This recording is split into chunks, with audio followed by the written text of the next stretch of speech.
ఆబాలగోపవిదితా సర్వానుల్లంఘ్య శాసనా శ్రీచక్రరాజనిలయా శ్రీమత్త్రిపురసుందరీ. ఆబాల గోప విదిత. ఆబాల గోపాలమంటే అందరి చేత తెలియబడునది. సృష్టిలోని ప్రతి ప్రాణి పుట్టుటకు తల్లి ఉంటుంది. అసలు సృష్టి పుట్టుటకు కారణమైన తల్లి అమ్మవారు. తల్లిని స్మరించకుండా ఎవ్వరూ ఉండరు. కాబట్టి అమ్మవారు ఆబాలగోప విదిత. గో అంటే ఇంద్రియాలు, పా అంటే రక్షించేవారు. కాబట్టి గోప అంటే ఇంద్రియాధిపతులు అంటే దేవతలు అని కూడా అర్థం వస్తుంది. భూమి మీద ఉండే పసిపిల్లల దగ్గర నుండి పైలోకాలలో ఉండే దేవతల దాకా అందరి చేత కూడా తెలియబడేది అని ఇంకో అర్థం. బాలురు అంటే సనక, సనందన, సనత్కుమార, సనత్సుజాతులనే అర్థం చెప్పుకుంటే బ్రహ్మ మానసపుత్రులు, బ్రహ్మవేత్తలు, స్వచ్ఛమైన పిల్లల మనస్సు కలవారు అయిన సనకాది కుమారుల చేతను గో అంటే గోళాలకు, పా అంటే పతులైన గోళాధిపతుల చేతను కూడా తెలియబడేది అని ఇంకో అర్థం వస్తుంది. సర్వానుల్లంఘ్య శాసన. ఎవరునూ అతిక్రమించుటకు వీలులేని శాసనం కలిగినది. అమ్మవారి శాసనాలు సృష్టి ప్రమాణాలు. దేవేంద్రాదులు సైతం పాటించదగినవి. వీటిని వ్యతిరేకిస్తే అపజయం ఖాయం. అటువంటి శాసనాలను ఆలంబనగా చేసుకుని ధర్మం వచ్చింది.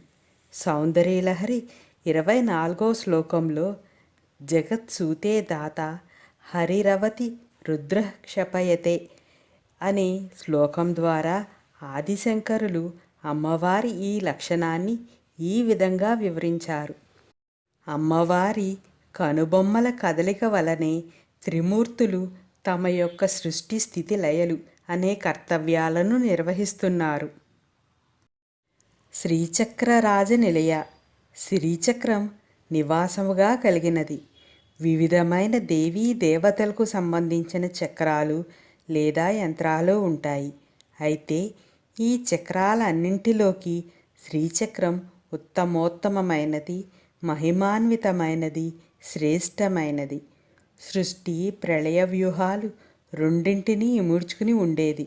అంటే ఇతర చక్ర విశేషాలు కూడా ఈ చక్రంలో ఉండడానికి అవకాశం ఉన్నదన్నమాట. ఈ నామములో రాజు అనే పదం కేవలం శ్రేష్టమనే అర్థాన్ని కాక చంద్రుడు అనే అర్థాన్ని కూడా సూచిస్తుంది. అప్పుడు రాజయోగం అంటే గొప్ప యోగం అనే అర్థమే కాకుండా చంద్రయోగం అనే అర్థం వస్తుంది. చంద్రుడు అంటే మనస్సు అని సంకేతార్థాన్ని గ్రహిస్తే చంద్రయోగం అంటే మనస్సును ఆత్మ లేదా పరమాత్మతో యోగించినది అని అర్థం వస్తుంది. అలాగే శ్రీ అంటే మంగళకరమైన మార్గములో, చక్ర అనగా తిరుగాడు, రాజు అనగా మనస్సును, నిలయ అంటే నిలయంగా గలది అనే ఇంకో అర్థం వస్తుంది. అంటే మంగళకరంగా ఉండే మనస్సే సర్వమంగళ అయిన అమ్మవారి నిలయం అనే అర్థాన్ని సూచిస్తుంది. శ్రీమత్ త్రిపుర సుందరి. త్రిపురాసురులని ముగ్గురు రాక్షసులను అనగా తారకాక్ష, విద్యున్మాలి, కమలాక్ష అనే రాక్షసులను సంహరించిన పరమశివుని భార్య అయిన త్రిపుర సుందరి. శివుడిని త్రిపుర అని కూడా పిలుస్తారు. త్రి అంటే 3 మరియు పుర అంటే కోట అని అర్థం. 3 కోటలు అంటే శివుని 3 ప్రత్యేకమైన చర్యలను సూచించేవి. అవి సృష్టి, స్థితి మరియు లయం. వీటిని బ్రహ్మ, విష్ణు మరియు రుద్రులు పర్యవేక్షిస్తారు. ఈ చర్యలన్నింటికీ శివుడు నియంత్రికుడు కాబట్టి అతన్ని త్రిపుర సుందర అని పిలుస్తారు. బ్రహ్మ, విష్ణు మరియు రుద్రుడు శివుని శరీరములోని భాగాలని చెబుతారు. అట్టి శివుని భార్య త్రిపుర సుందరి. ఇది 787వ నామం త్రిపురేసిలో వివరింపబడింది.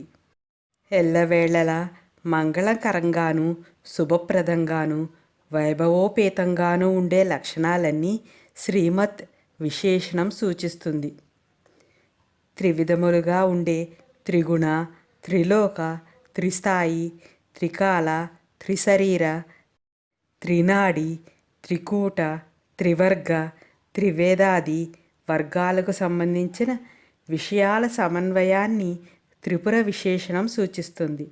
లోకాతీతమైన, ఆహ్లాదకరమైన, అనిర్వచనీయమైన, అపూర్వమైన రూప వైభవాన్ని సుందరీ పదం సూచిస్తుంది.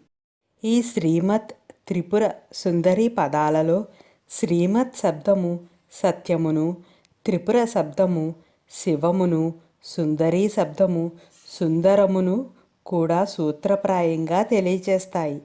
కాబట్టి సత్య, శివ, సుందర లక్షణాలతో ఉండే అమ్మవారిగా ఈ నామాన్ని దర్శించి ఉపాసించవచ్చు. ఆబాలగోప విదితా సర్వానుల్లంఘ్య శాసనా శ్రీచక్రరాజ నిలజా శ్రీమత్ త్రిపుర సుందరీ.